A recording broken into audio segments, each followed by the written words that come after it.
नमस्कार दोस्तों। इस वीडियो में हम फाइंड के बारे में देखेंगे। फाइंड का जितना भी ऑप्शन है सबको देखेंगे। कोई भी ऑप्शन और कोई भी सेटिंग को छोड़ेंगे नहीं इसमें। चलिए शुरू करते हैं। यहाँ पे मैं क्या करता हूँ, यहाँ पे लिखता हूँ एक फार्मूला। मान लीजिए मुझे चाहिए 30 पैराग्राफ चाहिए। कॉमा लिख रहा हूँ, यहाँ पे लिख दिया 6 और इन बंद करके इंटर कर दिया। यहाँ पे 30 पैराग्राफ मुझे मिल गया है, वो भी 6-6 सेंटेंसेस का। यहाँ पे मैं फाइंड पे जो ही क्लिक करता हूँ तो आप देखेंगे ये नेविगेशन पैन पैन खुल के आ रहा है ना। इसके बगल में इस नेविगेशन को मूव करने के लिए, रिसाइज करने के लिए, क्लोज करने के लिए दे रहा है। यहाँ पे जब मैं मूव पे क्लिक करता हूँ, जो ही मूव पे क्लिक करता हूँ तो ये इसको मूव करने के लिए दे रहा है कि इसको हम कहीं पर भी ले जा करके मूव कर सकते हैं। आप समझ पा रहे होंगे कि ये मूव करने का ऑप्शन दिया हुआ है। उसके ठीक नीचे रिसाइज दिया हुआ है। रिसाइज करने का मतलब है कि ये इस नेविगेशन पैन को रिसाइज करने के लिए देगा कि ये बड़ा में चाहिए, छोटा में चाहिए। जैसे रिसाइज पे जो ही मैं क्लिक करता हूँ, ये माउस को एक ऐसे जगह पे ला के दे देगा कि हमको इसको रिसाइज कर सकते हैं, छोटा बड़ा। ठीक है, इस नेविगेशन पैन को इसके नीचे दे रहा है क्लोज का। जब मैं क्लोज पे क्लिक कर दूंगा तो ये नेविगेशन पैन क्लोज हो जाएगा। फिर से क्लिक करता हूँ, यहाँ से कट करने का ऑप्शन दिया है। यहाँ पे सर्च करने का ऑप्शन दिया है कि मुझे सर्च क्या करना है, इस डॉक्यूमेंट्स में सर्च क्या करना है। तो मान लीजिए मुझे, मैं कोई टेक्स्ट सेलेक्ट करता हूँ यहाँ पे, प्रोफेशनली शब्द को मान लीजिए मुझे सर्च करना है। ठीक है, यहाँ पे मैं लिखता हूँ प्रोफेशनली, PROFESSIONALLY, प्रोफेशनली। यहाँ पे जब मैं सर्च करूँ, क्लिक करूँगा या फिर इंटर बटन प्रेस करूँगा तो आप देखेंगे कि रिजल्ट यहाँ पे दिखाई देगा। रिजल्ट में आपको दिखाई देगा। रिजल्ट में ये पैराग्राफ वाइज दिखाता है कि ये किस पैराग्राफ में है। ठीक है, ये फर्स्ट वाला दिखा रहा है कि यहाँ पे जब मैं ले जा करके कर्सर को रख रहा हूँ तो यहाँ पे पेज 1 दिखा रहा है। ये पेज 1 में दिखा रहा है और यहाँ पे हाईलाइट हो जा रहा है। ये वाला भी प्रोफेशनली यहाँ पे लिखा हुआ है, उसके बाद में प्रोडक्ट्स प्रोड्यूस्ड लिखा हुआ है, उसके बाद वर्ड लिखा है, ताकि समझ में आए कि ये लिखा कहाँ पे है। यहाँ पे हाईलाइट कलर भी आपको देखने को मिलेगा। यहाँ पर भी देखिए, यहाँ पे जब मैं जा रहा हूँ ये भी पेज नंबर 1 पे है। यहाँ पे लेके जा रहा हूँ तो ये पेज नंबर 2 पे है। देखेंगे यहाँ पे लिख रहा है पेज नंबर 2। ऐसे ही जहाँ जहाँ पे है वो यहाँ पे शो होगा। यहाँ पे दिखाएगा कि कितना नंबर्स है, मतलब प्रोफेशनली कितने टाइम्स लिखा है, कितने बार लिखा गया है। तो ये दिखेगा, यहाँ पे रिजल्ट दिखेगा। और किस रिजल्ट पे हम अभी देख रहे हैं, जैसे मान लीजिए मैं यहाँ पे देख रहा हूँ तो ये कौन सा रिजल्ट है, ये 6वां रिजल्ट है। ऊपर से ये 6वां रिजल्ट है। ठीक है, तो ये हो गया। इधर से रिजल्ट दिख रहा है, बगल में पेज दिख रहा है, इसके बगल में हेडिंग दिख रहा है। पेज में क्या है कि आपको यहाँ पे पेज दिखाई दे देगा कि कौन कौन से पेज नंबर में है। ठीक है, कौन कौन से पेज नंबर में प्रोफेशनली दिया हुआ है। मैं क्या करता हूँ, अभी इसको कट कर लेता हूँ कि किसी एक पेज से मैं डॉक्यूमेंट शब्द को डिलीट कर लेता हूँ। यहाँ से मैं सेकेंड जो पैराग्राफ है यहाँ से पर्सनली को मैं डिलीट कर ले रहा हूँ। ठीक है, और अब मैं सर्च कर रहा हूँ। यहाँ पे फाइंड पे गया, यहाँ पे प्रोफेशनली सर्च कर दिया। ठीक है, अ, ये फर्स्ट हो गया।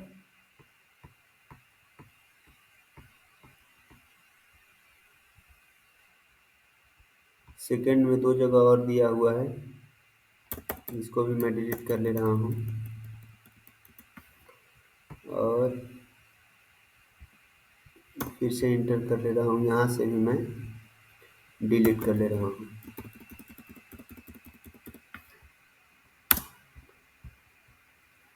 अब प्रोफेशनली पे लिख करके जब मैं इंटर कर रहा हूँ तो आप देख सकते हैं कि ये पेज नंबर वही दे रहा है जहाँ पे ये प्रोफेशनली शब्द लिखा हुआ है। आप देख सकते हैं कि पेज नंबर 1 पे प्रोफेशनली लिखा हुआ है, फिर पेज नंबर 3 पे है, 2 पे क्योंकि अभी मैं सभी प्रोफेशनली शब्द को डिलीट किया हूँ। तो ये हो गया पेज। उसके बगल में दिया हुआ है हेडिंग। अब ये हेडिंग क्या है इसको समझते हैं।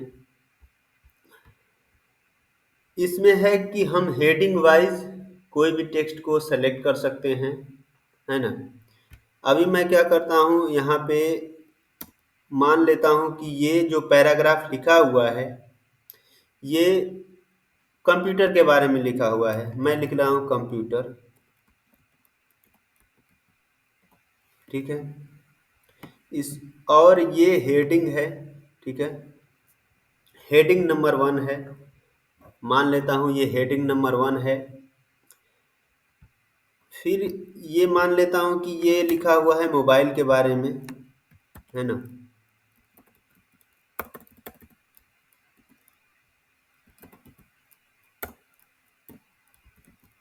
ये मोबाइल के बारे में लिखा हुआ है।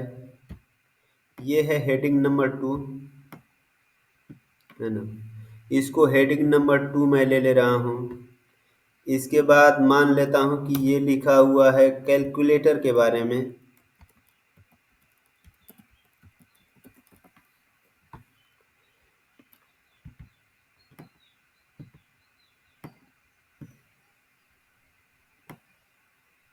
इसको मैं ले ले रहा हूँ हेडिंग नंबर 2, ठीक है।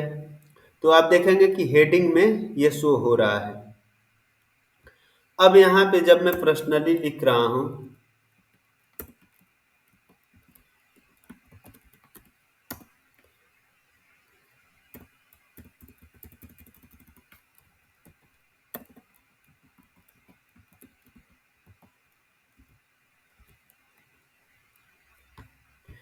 पर्सनली लिख रहा हूँ, इंटर जो ही कर रहा हूँ, तो आप देखेंगे यहाँ पे उसका जो हेडिंग नंबर दिखा रहा है कि कंप्यूटर में है, इसके बाद मोबाइल हेडिंग में भी है और कैलकुलेटर हेडिंग में है।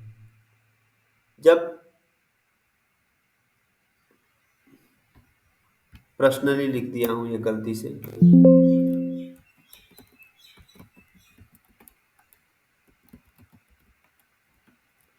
डबल एल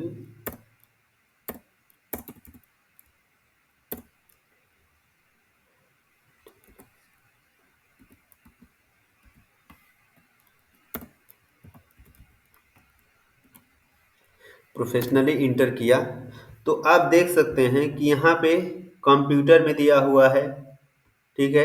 कंप्यूटर में प्रोफेशनली दिया हुआ है, तो ये कंप्यूटर जो है हाईलाइट कलर का हो गया है और उसमें दिया हुआ है। इसके बाद यहाँ पे दिया हुआ है मोबाइल। मोबाइल में दिया हुआ है कि मोबाइल में कोई नहीं है, तो ये हाईलाइट नहीं हुआ है। इसके बाद कैलकुलेटर है, कैलकुलेटर हेडिंग में दिया हुआ है। यहाँ पे कैलकुलेटर पे जब मैं क्लिक करता हूँ तो आप देखेंगे कैलकुलेटर के बारे में ये हेडिंग 9 रिजल्ट दिखा रहा है, क्योंकि इसके नीचे जितना भी है ये वर्ड तो मान के चल रहा है ये कैलकुलेटर लिखा हुआ है, तो इसके नीचे जो भी लिखा हुआ है ये वर्ड कैलकुलेटर के बारे में ही लिखा गया है।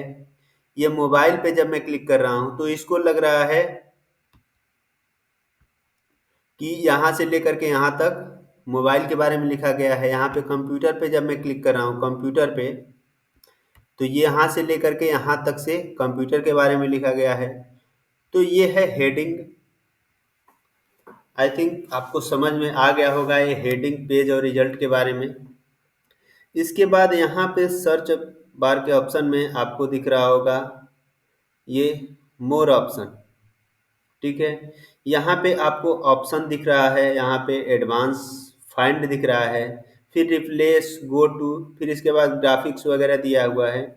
तो अभी हम क्या करेंगे, सिर्फ हम लोग अभी देख रहे हैं फाइंड के बारे में। यहाँ पे मैं फाइंड पे क्लिक करता हूँ, एडवांस फाइंड पे।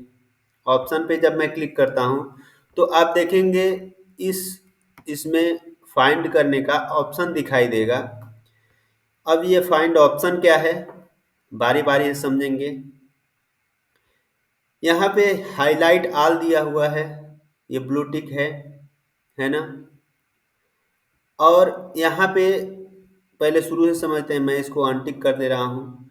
मैच केस, मैच केस कहने का मतलब ये है कि अगर मैं कंप्यूटर सर्च कर रहा हूँ तो कंप्यूटर में अगर मैं यहाँ पे सी कैपिटल में लिख रहा हूँ और OMPUTER सब स्मॉल में लिख रहा हूँ, तब ही ये वाला सर्च करे, वरना ये इसको दिखाए नहीं। यानी केस भी हमको पता चलना चाहिए कि कौन सा केस है, जो मतलब कि स्मॉल लेटर में है या कैपिटल लेटर में है। यानी ये सब भी मायने यहाँ पे रखता है, तब इसको सर्च करना है, ठीक है। तो उसके लिए है मैच केस। अगर मैं यहाँ पे COMPUTER लिखता हूँ और सब का सब स्मॉल में ही लिख देता हूँ, तो ये इसको फाइंड नहीं करेगा अगर मैच केस में टिक रहेगा तो। क्योंकि यहाँ पे सी है कैपिटल में, अगर मैं यहाँ पे स्मॉल में लिख दूंगा तो ये इसको सर्च नहीं करेगा। तो ये हो गया मैच केस। यहाँ पे लिखा हुआ है फाइंड होल वर्ड ओनली। अब ये क्या है, इसके कहने का मतलब ये है कि जैसे मैं यहाँ पे कट कर लेता हूँ, है ना। यहाँ पे लिख रहा हूँ COOMP, है ना, इंटर कर रहा हूँ। तो आप देख सकते हैं कि COMP जिस जिस टेक्स्ट के बगल में आ रहा है, शुरुआती में आ रहा है, जिस टेक्स्ट में कहीं पर भी आ रहा है COMP, उसको ये शो कर दे रहा है। COMP यहाँ पे दे रहा है तो इसका मतलब यहाँ पे भी सर्च कर ले रहा है, COMP यहाँ पे भी सर्च कर ले रहा है। जैसे मान लीजिए मैं सर्च कर रहा हूँ टू, है ना, सिर्फ टू सर्च कर रहा हूँ, इंटर कर रहा हूँ, 169 दिखा रहा है ना। तो ये टू में भी आप देख सकते हैं कि ये टू है, ये टू है, ये तो ठीक है। लेकिन कैलकुलेटर में TO आ रहा है, ये उसको भी सर्च कर ले रहा है। लेकिन अगर मैं यहाँ पे जा करके ऑप्शन में जा करके ये find whole word only pay अगर मैं क्लिक कर दे रहा हूँ, तो आप देखेंगे कि ये टू फिर सर्च कर रहा हूँ और इंटर कर रहा हूँ, तो ये सिर्फ टू को ही सर्च कर रहा है। TO अगर लिखा है तो ही सर्च करेगा। ऐसा नहीं है कि किसी टेक्स्ट के बगल में TO आ रहा है तो इसको सर्च करके दिखाएगा, इसको सर्च नहीं करेगा। क्योंकि यहाँ पे ये पूरा का पूरा वर्ड नहीं है, ये उस वर्ड का एक लेटर है, TOA लेटर है। ये इसको वर्ड समझ के सर्च करेगा। आई थिंक समझ में आ गया होगा। उसके नीचे आपको दिखता है use wild card. Use wild card क्या है? यूज विल्ड कार्ड कहने का मतलब ये है कि अगर हमें कोई शब्द का कुछ ही याद है, जैसे मुझे कंप्यूटर का पूरा अगर याद नहीं है, उसका जो स्पेलिंग है, अगर किसी शब्द का स्पेलिंग पूरा याद नहीं है, तो उसको भी हम यहाँ पे सर्च कर सकते हैं। जैसे मान लीजिए कंप्यूटर का मुझे स्पेलिंग याद नहीं है, तो शुरुआत का अगर कुछ याद है तो मैं लिख रहा हूँ COMP, है ना। इसके बाद मैं यहाँ पे स्टार दे दूंगा, यानी COMP तक याद है, इसके बाद का मुझे पता नहीं। तो इसके बाद मैं यहाँ पे फाइंड करता हूँ, यहाँ पे हाईलाइट करता हूँ, तो आप देखेंगे हाईलाइट ऑल करता हूँ,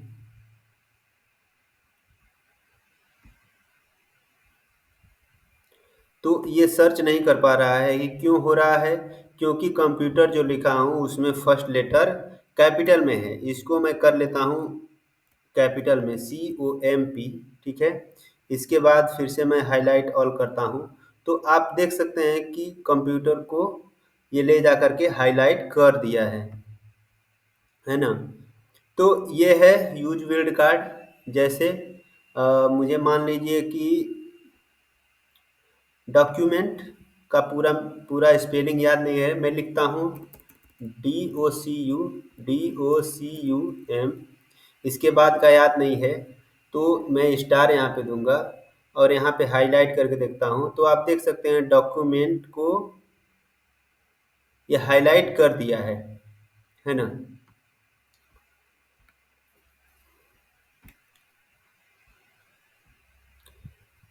इसके बाद मैं इसको क्लियर करता हूँ, हाइलाइटिंग को सब क्लियर कर देता हूँ। इसके बाद यहाँ पे लिखा हुआ है साउंड्स लाइक इंग्लिश, यानी कोई भी शब्द है उसको इंग्लिश में साउंड जैसा आता है उससे भी मैच कर सकते हैं। जैसे यहाँ पे मैं क्या लिखता हूँ, इसको इधर कर लेता हूँ। यहाँ पे मैं लिखा हूँ फोटो, ठीक है, यहाँ पे फोटो लिखा है और यहाँ पे भी लिख दे रहा हूँ फोटो।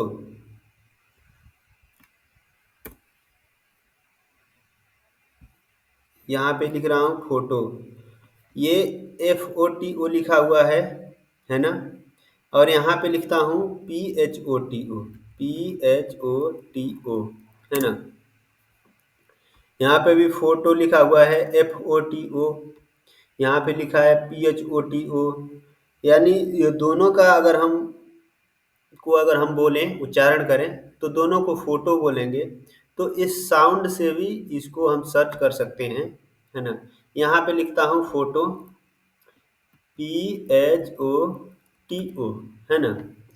और यहाँ पे साउंड्स लाइक इंग्लिश पे है, हाईलाइट करके देखता हूँ हाईलाइट ऑल पे, तो आप देखेंगे कि फोटो यहाँ पे भी लिखा हुआ है और फोटो यहाँ पे भी लिखा हुआ है और यहाँ पे भी, यहाँ पे भी। तो ये सबको क्या कर रहा है। इसके बाद आप देखेंगे कि वीडियो वीडियो को भी हाईलाइट कर दिया है, यानी ये इसका भी साउंड फोटो के जैसा है, जैसे फोटो वीडियो, तो ये है। तो यहाँ से इसका भी उपयोग कर सकते हैं, साउंड्स लाइक इंग्लिश, है ना। इसके बाद लिखा है कि find all words for form English, है ना। यानी इसके कहने का मतलब है कि ये हमेशा यही वाला ऑटोमेटिक में रहता है, डिफ़ॉल्ट में यही वाला रहता है। यानी कोई भी फॉर्म में रहे तो उसको सर्च करें, है ना। यहाँ से मैच टेक्स्ट का है, लेकिन यहाँ से क्या है कि वो किसी भी फॉर्म में रहे तो उसको सर्च करें, कैपिटल में रहे स्मॉल में रहे, वो सब ध्यान न दें। इसको मैं अनटिक कर लेता हूँ। यहाँ पे लिखा है मैच प्रीफिक्स। मैच प्रीफिक्स में क्या है कि जो भी टेक्स्ट है उसके पहले वाला जो जैसे जो भी शब्द है उसका पहला वाला दो चार को सिर्फ देखेगा, प्रीफिक्स क्या लगा है ये उसको देखेगा, है ना। प्रीफिक्स सफिक्स आप लोग अच्छी तरह से समझते हैं, तो ये है प्रीफिक्स प्रीफिक्स सफिक्स। और इसके बाद नीचे लिखा हुआ है इग्नोर पंक्चुएशन कैरेक्टर। इसमें क्या होता है कि जो जैसे कुछ बीच में जैसे कुछ कैरेक्टर लग जाता है, जैसे मैं क्या करता हूँ, यहाँ पे मैं इसको कट करता हूँ, यहाँ पे मैं एक डैश दे रहा हूँ वैसे, है ना। अब इसको मैं सर्च करता हूँ, फाइंड सॉरी एडवांस फाइंड में जाते हैं और इसके बाद यहाँ पे आप देखेंगे कि मैं लिख रहा हूँ प्रोवाइड्स PROVIDES, है ना।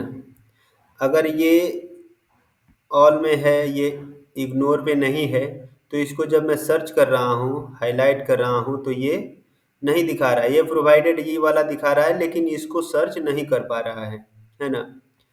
अब मैं इसको क्या करता हूँ, यहाँ से हटा करके ये इग्नोर पंक्चुएशन कैरेक्टर पे कर रहा हूँ और हाईलाइट कर रहा हूँ, हाईलाइट ऑल पे कर रहा हूँ। तो हाईलाइट ऑल पे जो ही कर रहा हूँ तो ये भूल गया कि बीच में कोई कैरेक्टर है। जो भी कैरेक्टर रहेगा जैसे डैश हो गया, एट द रेट हो गया, अगर बीच में कुछ कैरेक्टर लगा हुआ है तो उसको ये इग्नोर कर देगा। तो ये चीज़ है। फिर यहाँ पे है ignore with ignore white space character. अगर बीच में स्पेस लगा है तो ये उसको भी इग्नोर कर देगा, है ना। जैसे मैं क्या लिखता हूँ, प्रूव योर, है ना, प्रूव योर। अगर मैं लिखता हूँ PROVE और स्पेस नहीं दे रहा हूँ YOUR, है ना, प्रूव योर। अगर मैं इसको सर्च करता हूँ तो आप देख सकते हैं कि ये प्रूव योर को हाईलाइट कर दिया है ना। क्यों किया है? क्योंकि मैं यहाँ पे टिक किया हूँ कि स्पेस को इग्नोर कर दे। अगर ये अनटिक है, यहाँ पे मैं क्लियर ऑल कर ले रहा हूँ, यहाँ पे प्रूव योर करके अब इसको हाईलाइट अगर मैं कर रहा हूँ, ये इग्नोर को अनटिक कर दे रहा हूँ। अब फिर से मैं हाईलाइट ऑल पे कर रहा हूँ, क्लियर किया, फिर से हाईलाइट ऑल पे कर रहा हूँ तो आप देख सकते हैं कि word found no item matching this criteria, यानी ये क्राइटेरिया में कोई नहीं है। लेकिन यहीं अनटिक करके ये टिक अगर यहाँ पे हो जा रहा है और फिर से मैं इसको हाईलाइट करता हूँ तो आप देख सकते हैं कि प्रूव योर ये हाईलाइट हो गया है। इसके बाद ये बगल में दिया हुआ है फॉर्मेट। फंट के हिसाब से भी आप यहाँ पे करेक्टर को फाइंड कर सकते हैं, है ना। फंट के हिसाब से भी आप करेक्टर को फाइंड कर सकते हैं। उसके लिए क्या करना है, जैसे स्केल में कौन सा स्केल में लिए हैं, उसका स्पेसिंग क्या है, पोजीशन क्या है, और इसके बाद नेचर क्या है, पूरा यहाँ पे उस फंट को डालेंगे, है ना। जैसे यहाँ पे फंट है, इसको कट करता हूँ, इसको कट कर लेता हूँ। यहाँ पे इस टेक्स्ट को ही मैं सेलेक्ट करता हूँ, इसको मैं ले रहा हूँ एरियल ब्लैक में, है ना। और इसके बाद मैं इसका जो साइज है वो ले रहा हूँ 16, है ना। अब मैं जा कर के इसको सर्च करता हूँ, फाइंड पे जाता हूँ, एडवांस फाइंड पे जाता हूँ। इसके बाद स्पेशल पे जा रहा हूँ, सॉरी ये फॉर्मेट पे जा रहा हूँ, फंट पे गया। यहाँ पे मैं फंट में जो इसका फंट जो लिया हूँ, एरियल ब्लैक लिया हूँ, ठीक है, एरियल ब्लैक लिया हूँ। यहाँ पे मैं ये सर्च करता हूँ और इसका जो साइज लिया था मैं शायद 16 शायद लिया था, है ना। इसको मैं ओके करता हूँ और इसके बाद यहाँ पे मैं सर्च करता हूँ CHARTS, इसके बाद कॉमा दे रहा हूँ, इंटर कर रहा हूँ तो या फिर यहाँ से हाईलाइट कर रहा हूँ, हाईलाइट ऑल, तो आप देख सकते हैं ये हाईलाइट कर दिया है ना। तो ये है, यहाँ पे फॉर्मेट से भी आप अपने हिसाब से सर्च कर सकते हैं, है ना। इसके बाद यहाँ पे कॉम्प्लेक्स स्क्रिप्ट दिया है, जो पहले फंड में पड़े हैं वही वाला है, यानी इसमें भी आप अपने हिसाब से अप्लाई कर सकते हैं और अप्लाई करके ओके कर देंगे। और इसके बाद उस टेक्स्ट में अगर आपका यहाँ पे सर्च करेंगे तो वो उसी फंट में सर्च करेगा, है ना।